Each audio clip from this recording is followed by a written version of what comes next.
Гүлзада Станалиева, коңшу бала.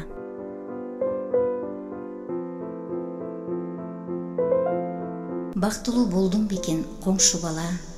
Короодо бала кезде чог ойночу, шумпайлар ыза кылса жөнү бош кыз, өзүңдү баатыр көрүп корголоочу. Бактылуу болдуң бекен коңшу бала, кыш күнү жылгаякты чогуу тепчү, үшүгөн колун кармап назик кыздын ыпысык теми менен үйлөперчү. Бактылуу болдуң бекен коңшу бала, энеси жалгызым деп эркелетчү, кечкисин тереземдин текчесине тымызын топалманы тизип кетчү.